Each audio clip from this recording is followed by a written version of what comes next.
মাত্র 100 টাকায় করে ফেললাম ইউএসবি অ্যাম্পলিফায়ার। অনেক ভালো সাউন্ড। দেখেন আমি কিভাবে এটা তৈরি করলাম। মাত্র 100 টাকা খরচে একটি অ্যাম্পলিফায়ার। এটা মোবাইল থেকে বাজাতে পারবেন, মোবাইল, টিভি থেকে, কম্পিউটার থেকে। দেখেন আমি এটা আগে প্রথম খুলে নিতেছি। এত সুন্দর ভিডিও পেতে আমাদের দিল ইলেকট্রনিক্স চ্যানেলের পাশে থাকুন। চ্যানেলটি সাবস্ক্রাইব করে না থাকলে সাবস্ক্রাইব করে রাখুন, যাতে ভালো ভালো ভিডিও আমাদের দিল ইলেকট্রনিক্স চ্যানেল থেকেই পেয়ে যান। দেখেন এর জন্য আমরা একটি ছোট্ট 5 ভোল্টের অ্যাম্পলিফায়ার সার্কিট নিয়ে নিলাম। এটা 5 ভোল্টের অ্যাম্পলিফায়ার সার্কিট। স্পিকারটা আগে ময়লা থাকলে মুছে পরিষ্কার করে নেবেন। এই স্পিকারটা আমরা পুরনো বাঙালিদের কাছ থেকে কিনে নিয়েছি।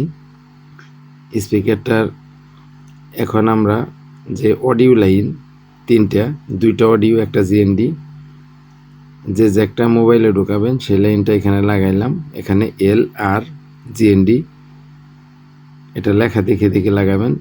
যেটা জ্যাকের বডির লাইন সেটা হবে জিএনডি, আর জ্যাকের মাথার যে দুইটা লাইন থাকে সেই দুইটা এল আর। এভাবে আপনারা এল আর ইন লাইনের মধ্যে 3টা লাইন লাগাবেন।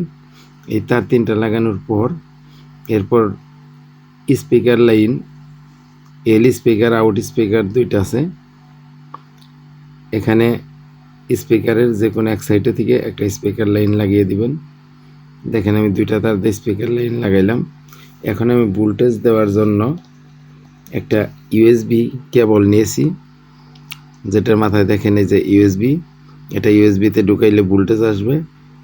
এই ইউএসবির আরেকটা মাথা আমি এখানে বের করে নিছি। এখন এখানে মাইনাস প্লাস যে ভোল্টেজ আছে 5 ভোল্ট, এই 5 ভোল্টের মধ্যে এই তার 2টা লাগিয়ে ফেলবেন। দেখেন আমি তার 2টা লাগাইলাম। এখানে ইউএসবির নেগেটিভ পজিটিভ দেখে লাগাবেন, যে ইউএসবি বা যে কোনো চার্জারে জ্যাক ঢুকিয়ে মাপ দিয়ে দেখে নেবেন যে কোনটা পজিটিভ কোনটা নেগেটিভ। এখানে নেগেটিভ পজিটিভ মিলিয়ে আপনি 5 ভোল্ট যেখানে সেখানে এই 2 তার লাগিয়ে দিবেন। দেখেন আমি 5 ভোল্টের লাইন আর অডিও ইন লাইন যে 3 তার আর স্পিকার লাইনের 2 তার সব লাগিয়ে ফেললাম। লাগিয়ে এখন আমি কাভারটা লাগিয়ে ফেলবো। দেখেন আমি এখন কাভার লাগাইতেছি। এভাবে কাভার লাগিয়ে ফেললাম। অবশ্যই বেল বাটন ক্লিক করে রাখবেন, শেয়ার করে রাখবেন, যাতে ভিডিওটা দেখে দেখে করতে পারবেন। দেখেন আমি ইউএসবিতে ঢুকাইলাম, আর এটা আমি হাত দিলেই এখানে অডিও আসতেছে। এটা হাত দিলে শব্দ করবে, তার মানে হয়ে গেছে। এটা যে একটা মোবাইলে ঢুকালেই গান বাজবে। ধন্যবাদ।